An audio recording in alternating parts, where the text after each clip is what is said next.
ہو سکتا ہے کہ وہ کر دے. اب ذمہ داری کی یہ حالت ہے.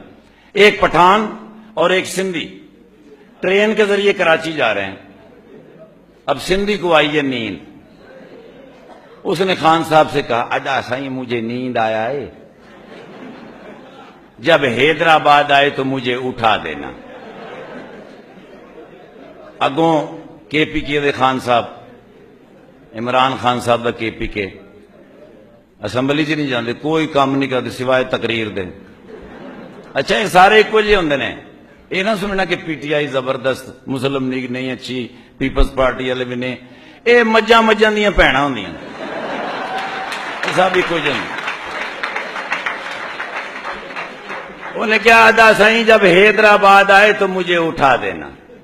اگو خان سے مڑے بے فکر ہو جاؤ، کوئی بات نہیں، میں جاگ رہا ہوں نا، میں آپ کو اٹھا. انہوں نے کہا اگر میں نہیں اٹھوں نا تو میرے اوپر ٹھنڈا پانی ڈالنا.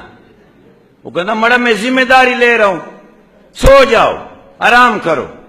انہوں نے کہا حیدرآباد. انہوں نے کہا مڑا میں بولے نہ سو جاؤ یار، خدا کے لیے سو جاؤ. انہوں نے کہا اگر میں پھر بھی نہیں اٹھوں نا تو مجھے اٹھا کے حیدرآباد کے پلیٹ فارم پہ پھینک دینا.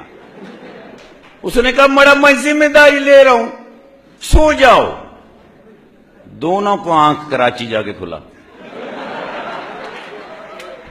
کے پی کے تے سندھو دیش دونوں کراچی جا کے اٹھے. ہوں سندھی دی نظر پئی سامنے لکھیا کراچی کینٹ. انہیں پٹھان نو ایک ساتھ وچ 150 گال کڈی. پٹھان چپ، وہ گالاں گولاں کٹ کے چلا گیا. نال والی سواری کہندی خان صاحب یہ نہیں، انہیں گالاں کڈیاں بولے ہی نہیں. وہ کہندا مڑا یہ کیا گالی دے گا؟